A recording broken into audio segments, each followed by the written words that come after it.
advisory board is made up of, sorry, we're recording. Hopefully everyone is okay with that. You should have just gotten a little pop-up that says that that's what we're up to, so that we can share this with others who can't make it today. So our advisory board is made up of 5 members. That's Alex Toma, John Barth, Smriti Kashari, Tom Weiss, and Sarah Kuchvani. And we really, really appreciate all of them so much for their help. I also want to thank the mentors who paired up with our residents this year to help their projects along. That's James Acton, Lori Yell, and Alex Wellerstein. Some of these folks are here today. I just want to say thank you so much to all of you. And very importantly, I want to say thank you to Lynn Gastel, who I'm going to turn over the mic to for just a second to say a few words and to say hello, because she really is the engine that powers this amazing machine. And we are so grateful to her as the project lead. So Lynn. Thanks, Lacey. Hi, everyone. We're super excited that you're all here with us today, and just really excited to introduce you guys to our year 1 residents who have really come so far. Watching their growth has been astonishing, and a lot of our year 2 residents are in the audience, and I'm really excited to see you guys here too, to get inspired for what's just launching. So it's a really exciting time for this residency, and we're really grateful that you're all here. So I'll introduce Lovely, who is the other co-creator of the Creative Capsule Residency. Hi, everyone. Again, my name is Lovely Umayam. My pronouns are she, her. I am a co-creator of this residency with Lacey Healy at Inkstick Media. I am also a non-proliferation researcher and founder of the Bombshell Toe Policy and Arts Collective, which is a group that collaborates with policy scholars, artists, activists to present nuclear policy in a multidisciplinary lens. I guess I just want to say that I'm incredibly proud of what we've created here at the Creative Capsule Residency, even in its first year. I think more people today appreciate the ways in which culture and the arts shape the world, and different sectors and disciplines are sort of adapting to that by communicating their work in visual formats, and also collaborating with creatives and culture makers to make that happen. But doing this genuinely is not intuitive and easy, especially when it pertains to something like foreign policy, and more specifically today with our residents' work, nuclear policy, where opportunities to do this are few and far between. So I guess I'll just say that this residency is in some ways a unique mentorship opportunity. Instead of asking participants to assimilate into traditional expectations of policy scholarship or journalism or even the arts, here at CCR, we want to ask, how can we support you as you try to do something new? So with that, I'm just really excited for you all to see some of that from our first year residents. Thank you for joining. And with that, I'll hand it back to Lacey to get our presentation started. So thank you so much, Lovely. Thank you all again. I just want to make a quick note before we get started that we'll take questions at the end after the 3 presentations. So please do feel free to drop your questions in the chat as we're going, because we don't want you to forget them along the way. We'll keep track of those questions, and then we'll compile them at the end and go ahead and ask the residents. And if we have time after that, we'll open it up to the floor as well for folks to ask their questions. Without further ado, I'm going to turn it over to our first resident, Whitney Montgomery, who's a Montreal-based artist who is most interested in creating large-scale satirical propaganda. I'm so excited for you to see Whit's work. It's super, super cool. He takes inspiration from old magazines and archived advertisements and reflects a current social and political happenings through the lenses of past decades, highlighting both the novel and archaic absurdities within contemporary ideologies. In many pieces, Whitney embraces an ironic tone, which you'll see, to undermine what he sees as toxic beliefs, which he emphasizes by appropriating their logic and pushing it to the extreme.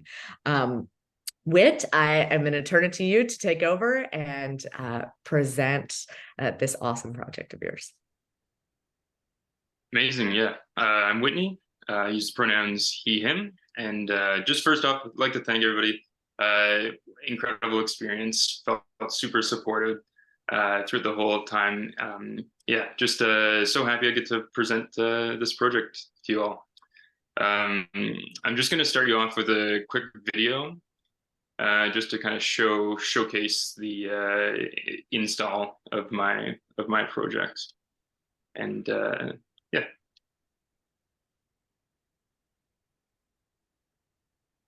So for the Creative Capsule Residency, I've created a body of work known as Alpine Meadows. Alpine Meadows serves as imaginative playground where it's a place where absurdity of weaponization is exaggerated and amplified for critical examination.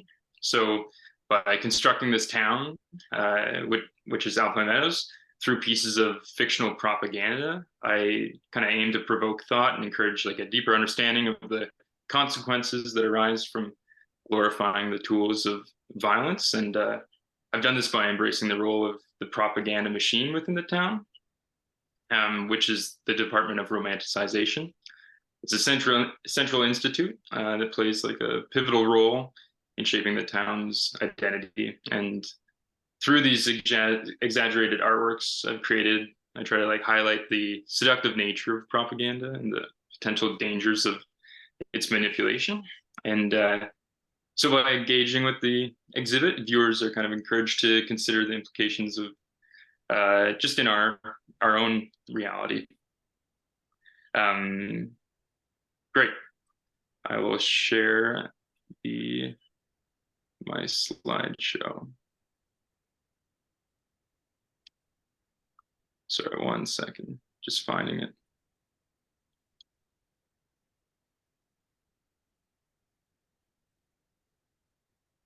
All right.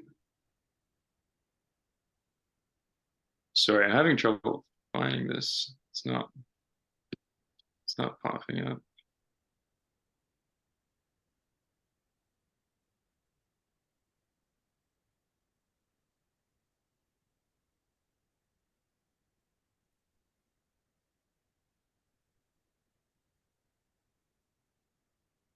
Sorry, everybody. 1 second. It's just giving me a hard time here.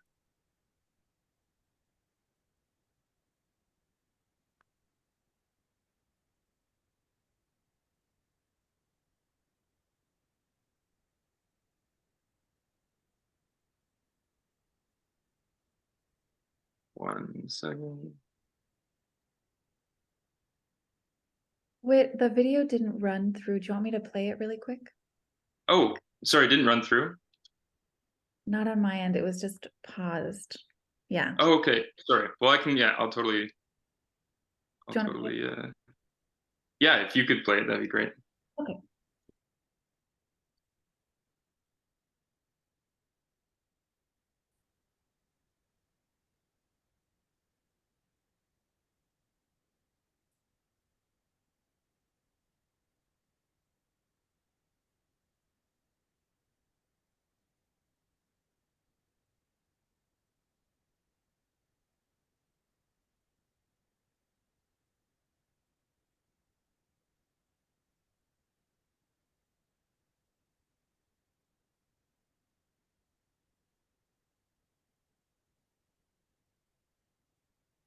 So this is installed in my hometown, Gananoque, Ontario, and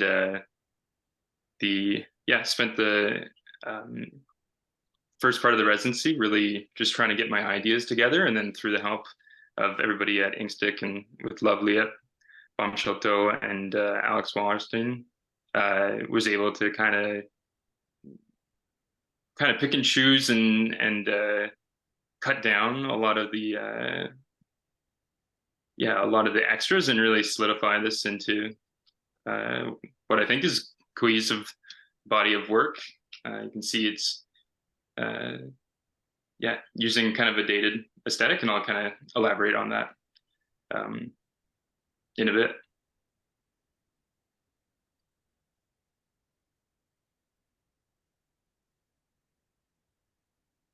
Great. I think that's okay, Lynn.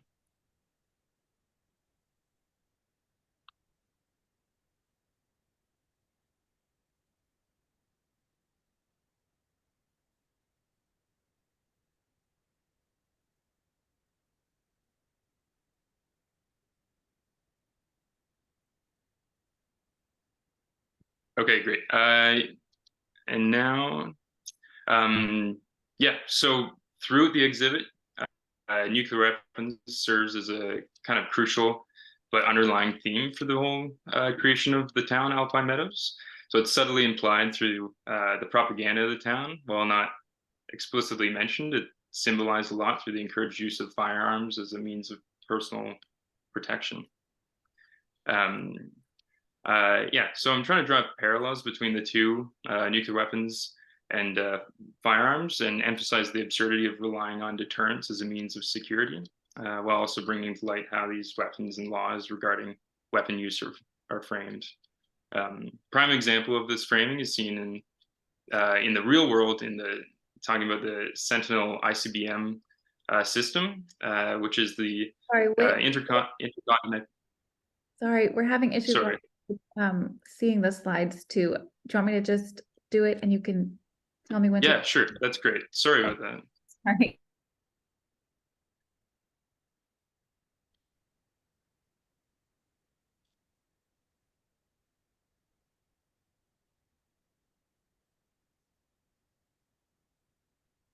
Is this working? Yeah, that's working. Okay. Yeah, so yeah, a prime example of yeah, okay, sorry.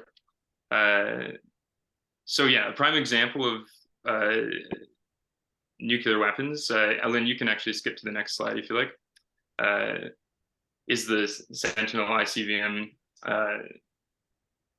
Sorry, a prime example of this framing that I'm kind of interested in is the Sentinel ICBM system that currently replaced the outdated land-based nuclear missiles in the US. And so by simply choosing a name that evokes a sense of protection and vigilance, the system attempts to kind of cloak its destructive potential under a veneer of security. And that's the kind of like wordplay and the framing that I'm super interested in. And so that juxtaposition between the name and the purpose of the weapon kind of serves as a critique in its own of the weaponization cultures adopted in this society as well. You can hit the next slide if you like. So in modern times, nuclear deterrence has shifted its focus from the yield of the bomb to the sophistication of delivery methods.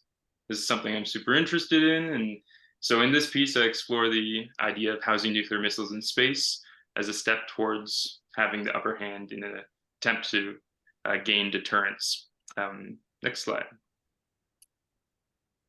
So I wanted to show that even having the upper hand in nuclear deterrence can be a risky game, as it carries the inherent danger of deterrence itself transitioning into a threat.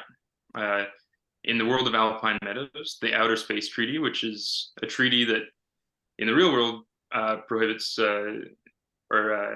housing nuclear weapons in space. In my world, it was never implemented, and it kind of lets me explore the paradox that lies in deterrence and how we have to come closer to ultimate destruction to feel a sense of security.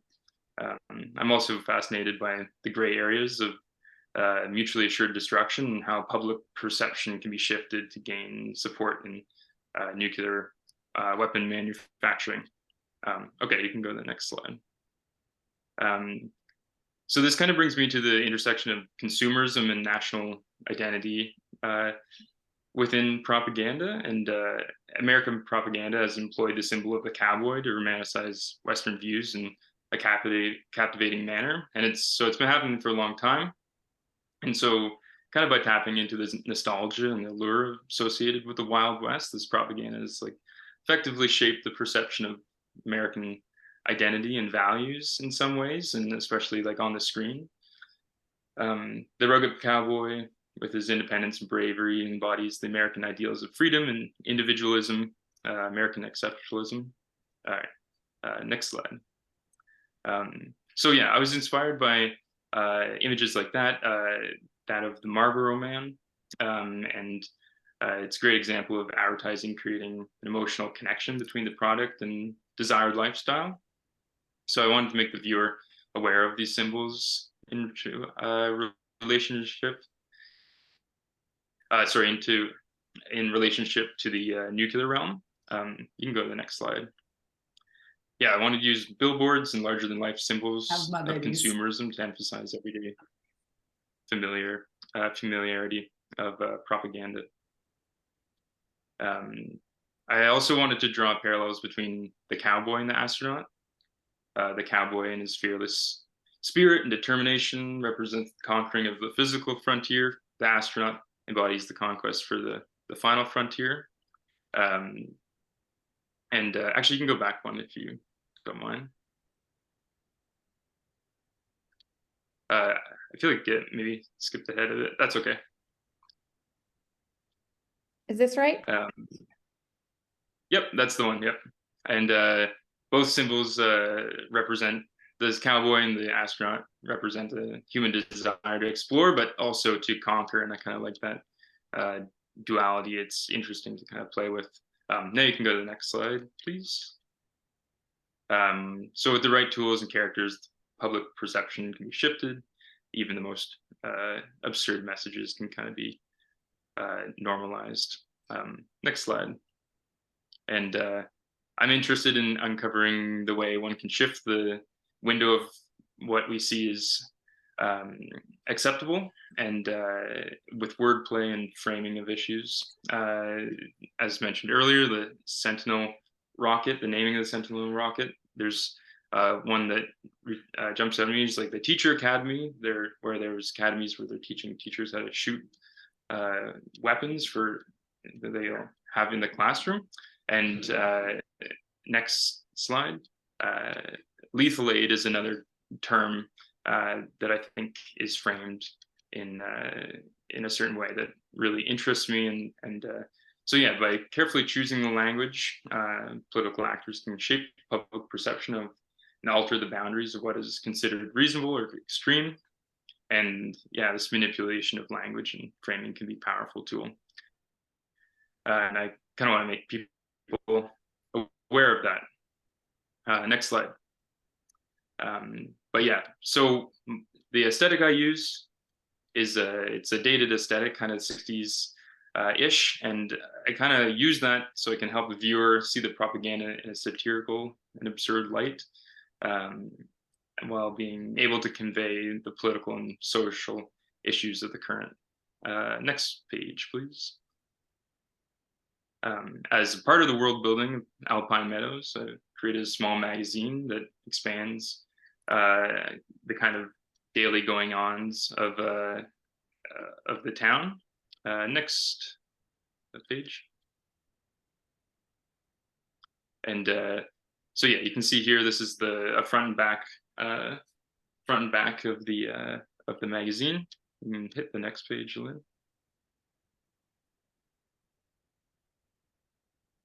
And yeah, so here as well is advertisement in the magazine, just elaborating on a local hotel. Beside their screening room, they're advertising this VHS film that will be screening. It's a love story in the setting of a nuclear war, something like maybe the doppelganger of Michael Bay might make or something in this town. Next slide, please. And yeah, so a lot of these give a lot of context to some of the paintings and just kind of place them in the world. Next slide.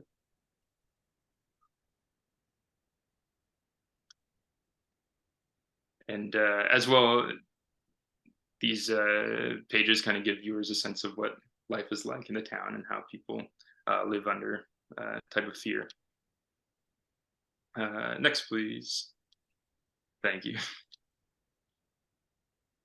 Yeah, so within the magazine, there's also a comic section. And I kind of wanted to implement this because I was quite interested in cartoons that were used in the 1960s, 50s and 60s, and they kind of talked about things like fallout or nuclear attack and these really gruesome kind of catastrophic events. but frame them through cartoons to make them a little bit more accessible. And I've kind of matched that with the images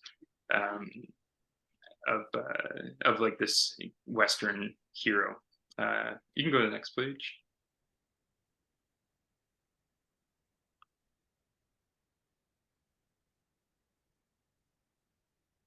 Yeah, you can see they meet up and just trying to, yeah, just a little bit more world building. Amazing. You can keep going through, Lynn.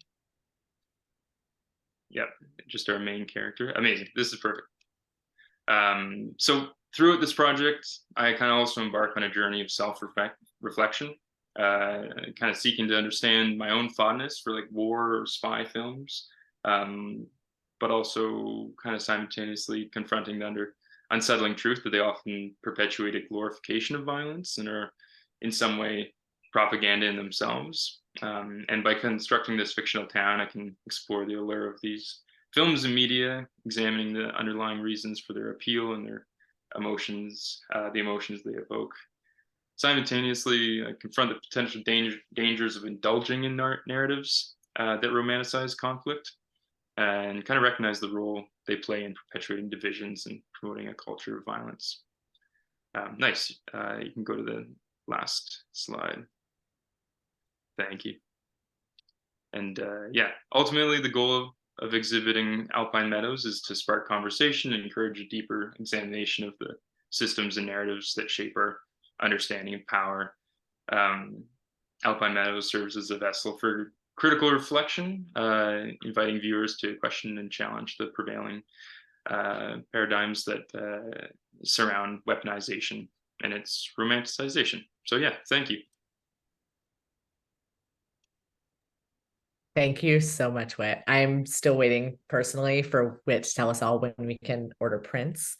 But we're also looking forward to this show coming to a location near you. So that's something that we're looking forward to following up with Whit on and seeing this come to fruition, because this is just an incredible tangible project with even so much more than you see here in this particular exhibit. So thank you. That was awesome. We're going to move on to Chantel now, who has an incredible video that she's going to share with you. And also an incredible project with lots of potential for the future. Dr. Chantel Murphy is a nuclear nonproliferation expert with over a decade of experience creating, developing, and executing innovative ideas and that progress the nuclear nonproliferation field into a more equitable and inclusive future. Dr. Murphy designs ethical artificial intelligence frameworks for nuclear verification and is the founder, as you'll see today, of Atomsphere, an organization that explores the intersection of nuclear and the outdoors. She has a PhD in nuclear engineering, but she also climbs on rocks, skis on powder, and famously has a 14-year-old Shiba Inu. She's wonderful, and we're really excited about this project. I'm going to turn it over to her to share it with you now. Thank you, Lacey. I'm going to turn it over to Lynn to share the video. We'll start with that, and then I will tell you about the process.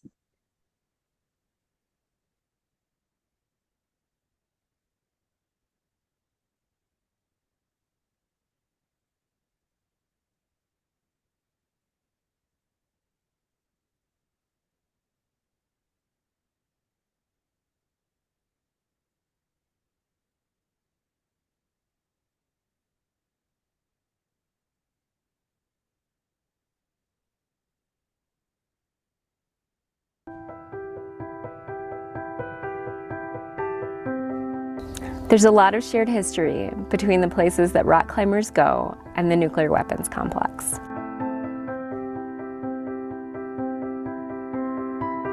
We are heading into the Jemez Mountains to Upper East Fork climbing area. It's one of several crags near Los Alamos National Lab out here in northern New Mexico.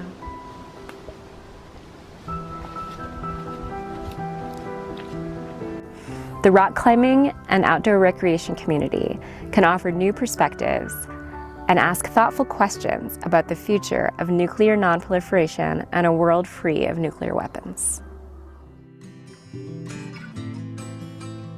I've been rock climbing for about as long as I've been in the nuclear field.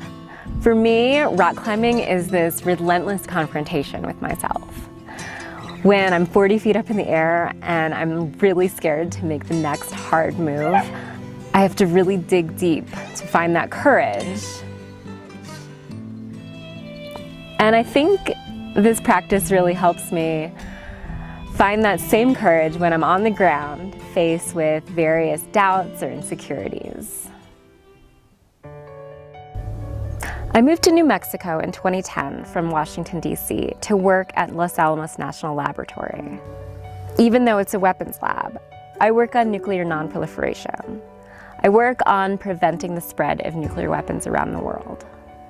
I love that I found rock climbing by coming to this remote location. The two go hand in hand, really. Nuclear sites are often in beautiful places, away from large population centers. The area should have a climate suitable for year-round outdoor work. It should be far inland, remote from all seacoasts, to reduce the possibility of attack. It should be sparsely populated for safety and security. These areas often have access to great outdoor recreation, like hiking, skiing, and rock climbing. But like most things in 2020 and 2021, the curtain was pulled back, and both the rock climbing and nuclear communities were gutted for being exceptionally elitist, racist, and sexist. I felt guilty for being a part of these communities. I worried that I was contributing to systemic harms to local communities impacted by nuclear weapons and the expansion of outdoor rock climbing. I can leverage my expertise to build bridges between these two worlds by leading conversations about the impact of legacy nuclear sites and their strange and interesting impact on the outdoors. By breaking down barriers, we can engage in entirely new conversations about the intersections between nuclear weapons, the outdoors, and what it means for the future. I will embark on a soul-searching journey to understand the impact of nuclear weapons on the land, climbing areas, and neighboring communities. And hopefully, we can raise awareness and resources to the nuclear non-proliferation community who work tirelessly behind the scenes to prevent the spread of nuclear weapons. That was really scary and strong, and I did it. You did great.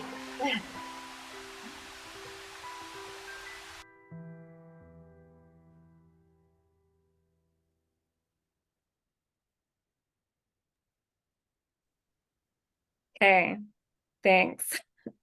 I will dive in to the details.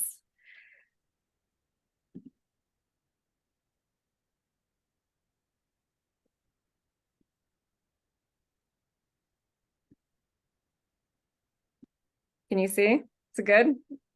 Okay, great.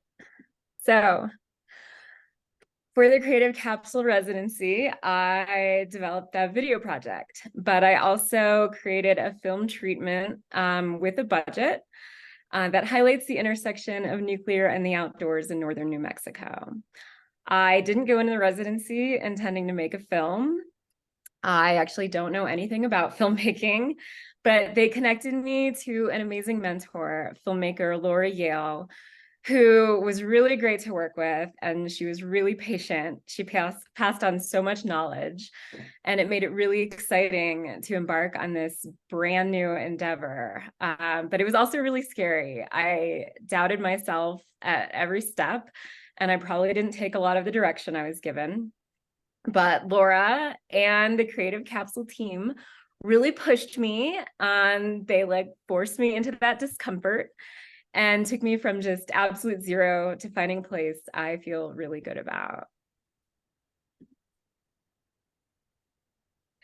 So Projecting Y is a pun. It's a mix of a climbing term and the Manhattan Project's code name for Los Alamos, Site Y. And many of you know about that thanks to the very timely release of the Oppenheimer movie. So with that, and the fact that Los Alamos climbing is really amazing and challenging and not really well known, this film should spark a lot of interest.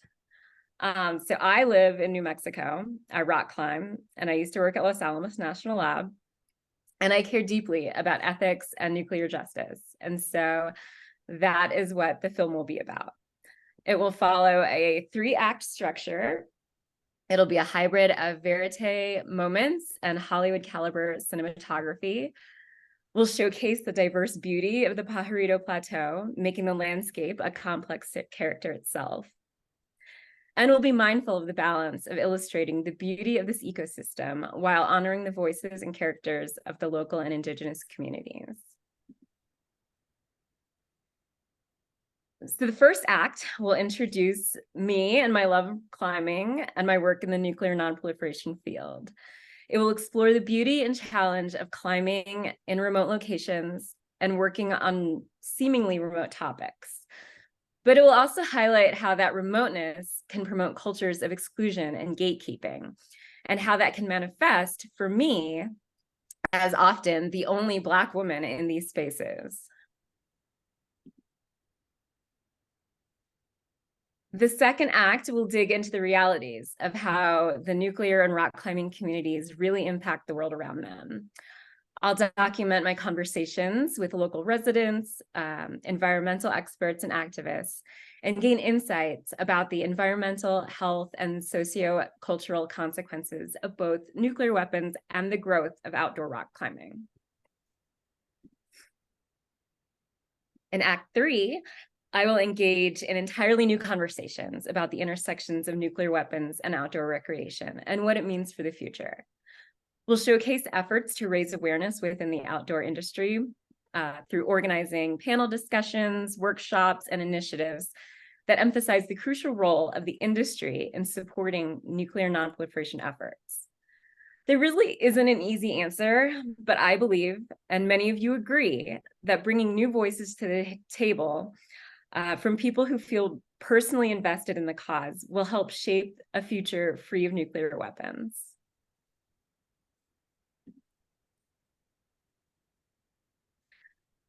So Atmosphere started back in 2020 with N Square Fellowship. And while the general idea has always been the same, this residency has helped me realize a new true path forward for Atmosphere.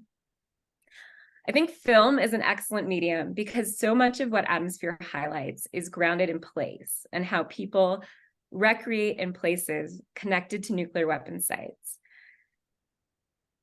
And those places are usually, they're far away, but they're also really beautiful and they should be seen. And so I envision creating a series of short documentaries highlighting different locations around the US or the world. Places like Red Rock National Conservation Area outside of Las Vegas, really beautiful climbing, and it's also close to the Nevada test sites. Or East Tennessee, where there's really overhung, hard climbing, but also close to the Oak Ridge sites. And so through these series, I aim to ground conversations around nuclear weapons to the land.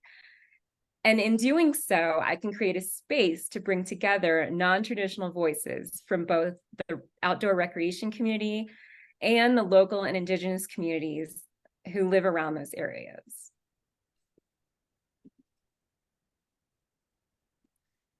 And so my next steps are to actually make the film. So I'm forming an advisory board. I'll be applying for grants and talking to production companies soon, and I'm hiring a production crew. And so I want to thank you all for joining today. And I definitely want to thank Laura for being an amazing mentor, and I could not have gotten here without her. And obviously to the Creative Capsule team, lovely Lacey, Alin, and Sahar, thank you so much for all of your support throughout this whole journey and just believing in me.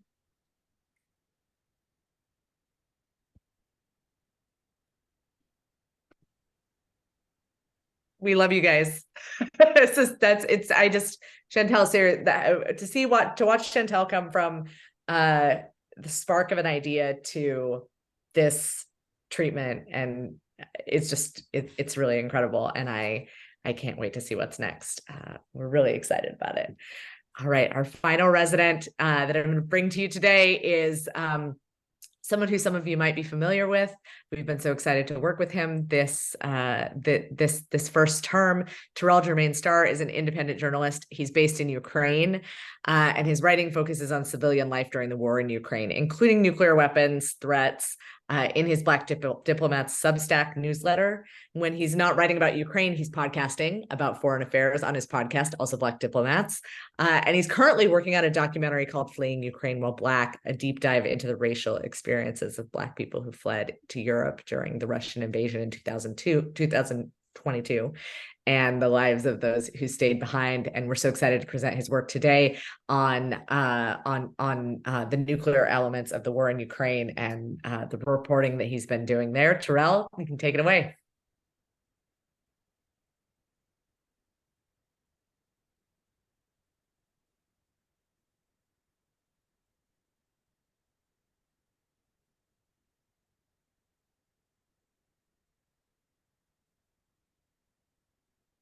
You're muted. Do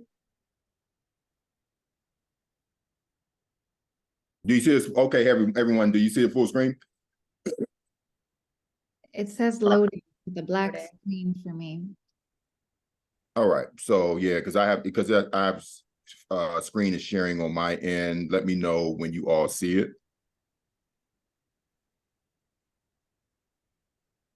Otherwise, for saving time, we can have Alan just kind of go directly to it because it shows on mine.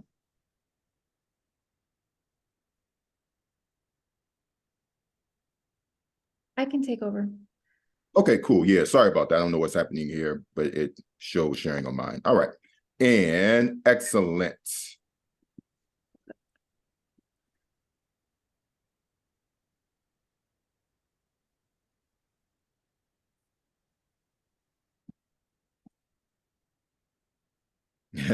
All right. All right, excellent. So let's you all know, so I'll get started. First of all, thank everyone for taking time to talk about nuclear doom and things like that. I'm actually in the middle of it, so it's actually, have to be a special type of individual to take time out of yourself to choose to talk about these types of subjects. But yeah, I want to talk to you all about the about nuclear anxiety and just reporting on it and what I've learned from it and as a result of this residency. So 3 main lessons that I want to leave you all with, and starting with how Western reporting meshes with reality on the ground, and how my own reporting of this subject taught me about my own politics and how they inform my reporting, and also, most importantly, how I learned how to cover and explain complex security issues, nuclear security issues across political spectrums, because I would say that the people amongst our group, we consider ourselves to be kind of more, on the progressive end, if you want to have a complete ban of nuclear weapons, which we all want. What I found in Ukraine is that even with more progressive people here, calling for an all-out ban is particularly complicated, and I'll talk about that. So right on the screen, you see one of my first articles where I talk about examining Russia's militarization of the Zaporizhzhia nuclear power plant. So you can go to the next slide. And I actually, that's the one where I talk about socialists have a bone to pick. I was gonna switch that on my, I was gonna switch that on my own, but it's okay. So what you see me is that I'm in Zaporizhzhia, and there's a combination of issues that are impacting how Ukrainians feel about their security, and going into the larger conversation about nuclear weapons. One, you see me on a beach on the Dnieper River, and where I'm standing is where water used to be. And if you see that that kind of bridge thing in the back, that's actually where the water used to be. But because of the Kakhovka Dam explosion, it lowered the water levels. And so that led to larger conversations about how that may compromise, you know, the water pumps and pools at the power plant. And I went to Zaporizhzhia to listen to how people are feeling about the, you know, nuclear blackmail and a larger conversation about nuclear violence. You can go to the next slide.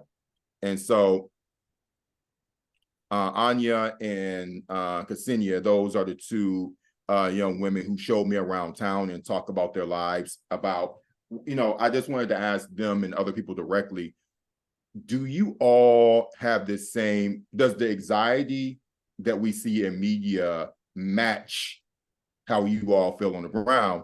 And during my 3 days there and speaking to a lot of people, the vast majority of the people told me no. And what does that mean? It means that we have Americans have our own way of kind of projecting our anxiety onto people, and it may not exist in those who we think it does. And so what I saw was resilience, and I saw people who just kind of, you know, and that resilience meant they reconciled the fact that this could happen, but it's not really dominating our day-to-day lives. And also, these are people who had experience with the Chernobyl nuclear power plant. And what it taught me was, when I first got into this project, I assumed that people had this anxiety. And I kind of got caught up in the reporting in the West of every situation in which Russia threatened to compromise the plant. And here I found that the reporting and the frequency of it, no matter how intermittent, did not match with the feelings on the ground. You can go to the next one. And so here's the interesting thing. Where you see me at right here, this is in Zaporizhzhia. When I was there, the tourism bureau was taking me around town, and they were talking to me about how the war is impacting them. We were talking about nuclear anxiety and things. And so this guy, Sergey, you see him, he's to my right, and to his left is his wife. They wanted to meet me, and I was wondering why. And go to the next slide. They wanted to show me their donut shop, you know. And why is that important? It's important because when we talk about these very serious subjects of nuclear weaponry and things that are very cerebral to us, people are going out and living their day-to-day lives. And I can tell you, I'm in the center of Ukraine right now, and every night I wake up to Patriot missiles taking out drones and cruise missiles. And so basically, yeah, that's right, Anna. But basically, the takeaway that I want you all to get from this is that when national media were talking about the nuclear power plant, people were going along about their lives and greeting tourists like myself to donuts. That does not mean that the threats were not serious. It simply means that I, as a journalist, am learning the importance of asking myself this very important question. How much of a story, is this a story because I think it's a story, or is it a story because the people legitimately feel that way? And I found that in this current iteration of reporting on the nuclear power situation in the use of tactical nukes, that it's more of a Western concern than it is to people here on the ground. All right, and so closing out, keep going through the slides. All right, so finally I was in Zaporizhzhia, and these artists took me to their steel mill where it's called Draw and Chill. And so they were showing me basically that through the trauma and stress, they draw. So you can keep going through. Yep, and then you can go. And so basically this is somebody drawing, you know, these are artists drawing a live model. And so, and people have fun with the idea of nuclear violence. And so, yeah, go back to the other one. And so basically, This is kind of like a mock nuclear outfit, and people at this artist collective kind of make fun of the threat of nuclear attack, and they were joking with me saying, well, Terrell, if the Russians hit us with a tactical nuke, then you can wear this. And so that's how they respond to it. So keep going. And I want to go finally into how do we talk about complex issues across various political spectrums, right?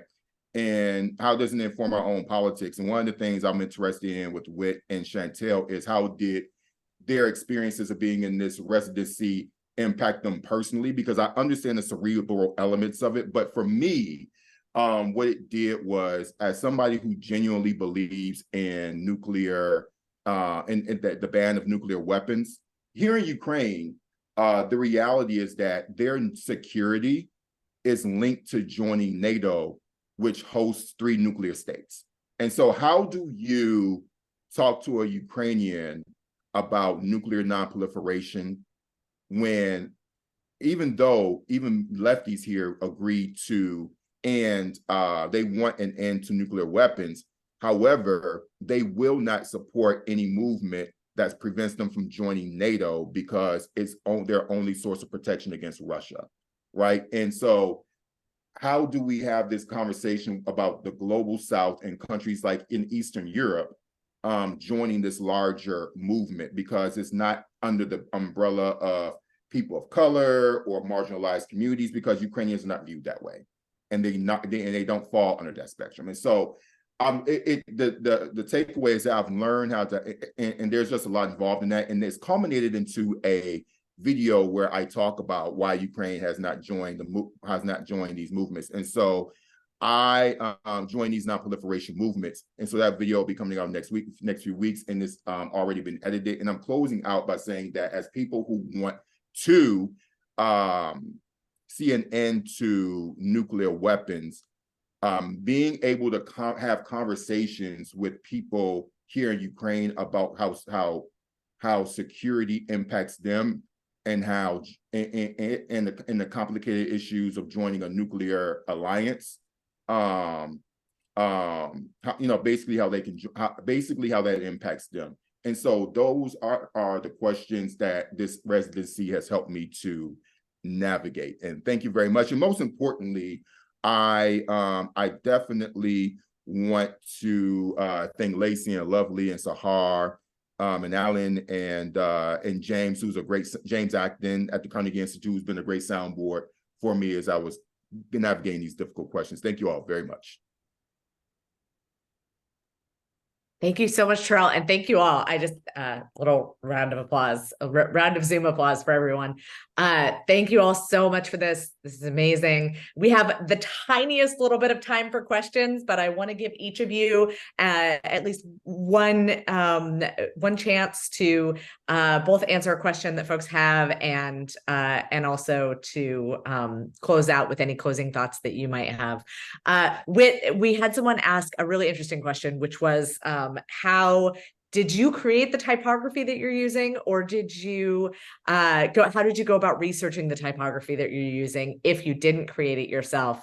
And also, where can folks get a link to any of this work, or will they be able to in the future, for example, the magazine? Yeah, so I'll add my website, and I'll be eventually selling prints through my website. So I'll add that, and then you can subscribe to the mailing list, and I will send once I start doing prints, which I will be doing. As for typography, I have like a huge bank of different things, and it's a great resource to I have a bank of like old advertisements that I kind of pull inspiration from, as well as just banks of fonts, and I don't know, using text and images is such a great way to add another layer of tension or juxtaposition between the in the image. And yeah, just fascinated. I know very little about fonts, I think, in the grand scheme of things, but just dipping my toes and really enjoying it. Yeah. I have a question. Yeah, go ahead.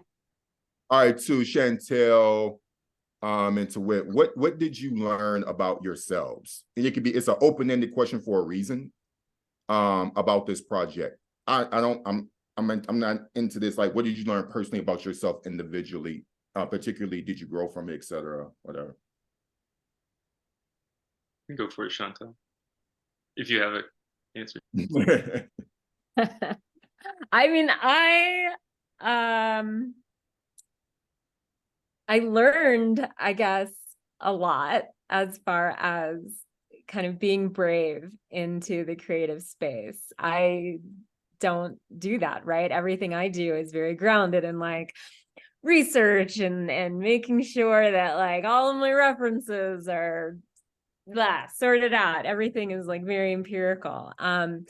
The magic here, right, is that it just all comes from me.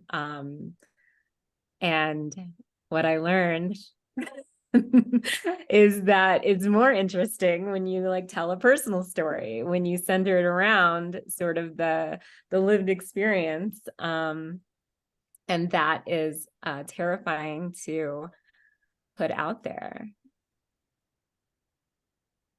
Okay. Thank you for going out there. It takes a lot of bravery to do that. So that's good. What about you, Wick? Yeah, I think just being able to collaborate with folks was such an incredible experience, and I think that that's something that I don't usually set out to do. And the whole over the past 8 months of the residency was just so inspiring, and to get to see a whole range of different folks working on different projects and what their expertise is in. And so I think that just knowing that people are willing to work with you, and I don't know, I never want to bother anybody, I've just gained such an appreciation for collaboration, I guess. We're so willing to work with you. How about you, Terrell? Answer your own question for us. I learned that some of my beliefs conflict with each other. So, and again, like, I really appreciate Chantel when she was talking about talking about experiences in New Mexico, because in my video I talk about the racist history of nuclear weapons testing, and that's a very real thing. And my challenge is talking to Ukrainians about other lived experiences and what that means. And so, as somebody who believes in being a community builder and helping people to better understand each other, the challenge that I pose to Ukrainians is just they have an opportunity to enter into the European Union that they will eventually join in NATO, to have a more nuanced appreciation for the world if they choose to do so, and so they have a very privileged position, even with all of what they're experiencing. And I, as somebody who I have my heart on my sleeve, and I don't pretend to be like this traditional AP style journalist. I want Ukraine to win. And I know that joining NATO aligns them with nuclear powers whose nuclear weapons I want abolished. And Ukraine is not joining the Treaty for the Non-Proliferation of Nuclear Weapons because it would go against their security, their own security objectives. And it's a complex issue. Like, it's not a simple thing, because I can't tell people to join this rightful bandwagon when a literal genocide is happening. Like, how do you talk to people in that instance? And how do you communicate with, and how do you relate that these people in their regional context are marginalized, and they aren't Black, they aren't part of the global South, right? And so that's something I have to introduce to my other, people of color. And they're not easy questions, but in all honesty, I'm grateful for the opportunity that I've had at the residency, because I would not have confronted them, and I would not have spoken to the particular people that I spoke to with the culmination of this explainer video that's coming out, had it not been for this residency, and it made me a better reporter, and I'm grateful for that. We are so grateful for all of you. for being willing to work with us, especially in the first year of this residency as we're figuring it out. It's just been a really cool experience. And I encourage everyone here who's visiting today to hear about these projects. If all of you, I know Whit already did this, can drop in the chat ways to follow along. I encourage you all to follow along with these folks' work, because this is just one step in their incredible journey. And I know they're going to be up to really amazing things. Thank you all so much for joining us today. We do have a new round of residents just coming in. I'm going to turn it over to Alin quickly to close things out, and just to quickly say a couple of words about those residents. Well, it's actually Lovely, I think, who's going to share an incredible poster that she created of our new residents. One of the things that we really are hoping to continue to build, as we, as you all know, it's at the beginning of Creative Capsule, but we really want to keep the community going. So we're looking to build kind of connectivity, and we're sending these brilliant formed beings off into the world to continue, building and creating their projects. But we hope that, we're going to continue to stay in touch and kind of continue these conversations with the new round of residents and the old round of residents, and kind of keeping this going. So coming up this year, we have 5 new projects, 2 of which are collaborations. We have Isa, who will be making the Little Book of Pentagon Phrases in the Pacific. We have Hantong and Hunter, who will be working on the Great Power Competition and how it's driving change in the Middle East. We have Anna, who is also in Ukraine, working on Sea at War. Sosan and Sumaya will be exploring the MENA prison experience through art, a curatorial project centered in the Middle East. And Jennifer will be working on Cheap Fakes, the global trade in counterfeit drugs, through photography and drawing and creative writing. So again, keep follow along with us, because the year is going to be really exciting, and we're excited to show progress and process and see where this all goes. So thank you all so much.